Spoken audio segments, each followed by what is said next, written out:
Okay, we're going to talk about a little bit about booms and busts, and this is one of the things that's been an incredible reason why people have been buying here in Austin and in other parts of Texas. But we are on counter-cyclical cycles. Let's see if I can get there. You see that chart, wonderful chart of the Texas-California market. Okay, I'm going to come back here. You have counter cycles. In other words, when we're booming, California is leveling out or stagnating or busting. When California is booming, Texas is kind of stagnating, kind of busting. And that cycle's been going on for the last 30 years. Okay? So this is where we talked about how real estate can be, especially if you predict it and you move it right, that you can predict these markets just by the ebb and flow of the real estate cycle. All right? The boom and bust of the 80s. In California, I know that there was a kind of a soft time during the early 80s, but in Texas in the early 80s, it was booming. We had the oil, we had the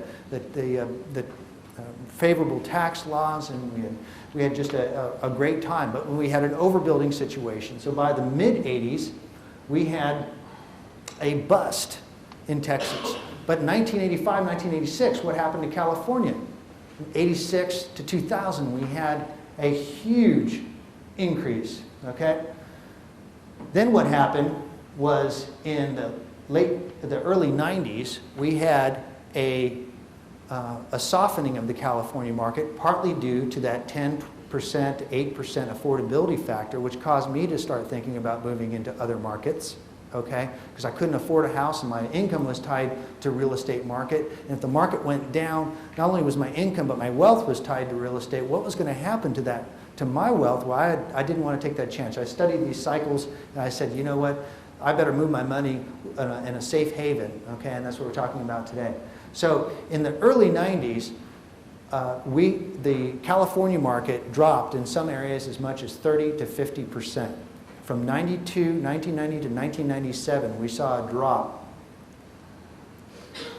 Okay, so if you take a look at that cycle, in the early 80s, we had Texas booming and California was relatively soft. In the beginning of around 1985 to 1990, you had an incredible boom in the California values. About 1990, that came to a kind of a halt, and by 92, 93, we saw a correction. It started going down in a lot of markets. We saw a correction. In 1997, the median home price was $170,000 in California.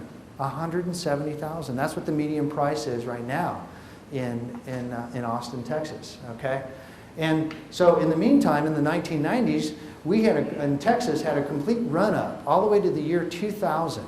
We had the high-tech boom, and we had infrastructure. We had 600 families a month moving into our market, mostly because of jobs, mostly because they were moving out of states that they couldn't afford. Okay, they couldn't afford California anymore in the 90s, like I couldn't. So I moved to another state, and so did a lot of other people. In fact, I remember in '92 that there was a huge amount of U-Haul trucks. You know, there were more U-Haul trucks leaving the state than coming in. You've got to follow those kinds of things. So what happened was California went down in the 90s, but Texas took off. Well, about 2000 happened, and what happened to the stock market? The stock market crashed, dot-coms went out, high-tech went down. San Jose, I'm sure, was affected, but really what happened is that in 2000, there were a huge amount of Dell and IBM and all these high-tech guys that just really couldn't afford their most expensive homes anymore. And so we had a soft bust in the 2000 period of time frame. Okay, but in 2000, everybody took their money out of the stock market, and what did they start doing?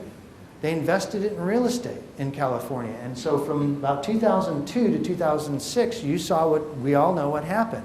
Triple in value, 300% appreciation, okay? But what has happened now as you follow these cycles is that we're at the top of the California cycle. What's going to happen when you're at 8% affordability factor? That means 8% of the people can afford a medium price house. It means they're probably going to start thinking about buying houses in other states, buying somewhere else. They can't afford to live here, they may be moving. Okay? And so what's happening to Texas right now is we're seeing 1% per month appreciation. We're in the few markets in the entire United States that is seeing healthy appreciation and healthy job growth because of a lot having to do with affordability. Okay? So we have counter cycles. And if you can ride those counter cycles, you ride the wave, so to speak, you can incredibly leverage your increase of equities and appreciation. Right now, we already have a lot of investors moving to Texas. Why are they moving to Texas? It's because they're flight to quality. They're taking their money out of high appreciated markets and moving it to moving their equity out before we see a decline. We're also seeing that the interest rates are the lowest in 40 years. Another reason to move their money. Get that money while it's cheap. Then we're also seeing in our market, our rental market is stable. Okay, we're not seeing fluctuations going up or down, and we have 90 to 95% occupancy.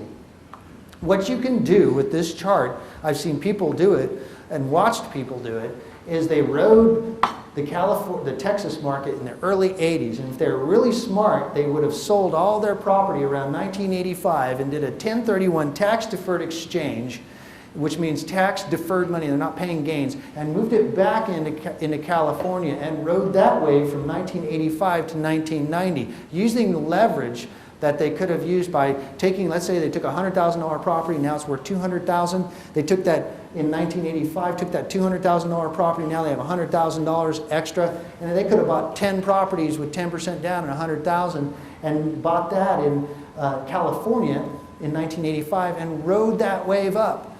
And now they're incredible, huge amounts of equity that they built up in the 1990s. Then what they did is they sold the properties, performed a 1031 tax-deferred exchange, bought back in Texas in 1990, totally avoided the correction in prices in California, rode that wave all the way up. And in 2000, like if I was really smart, in 2000 I would have sold all the properties I owned and moved it where? Right here in 2000. Okay, 1031 tax-deferred exchange, took my profits, moved it here. If I was really smart, I didn't. I was tired. So move it back into California and then what? Ride the wave up, okay, to that peak. But now what are smart investors doing?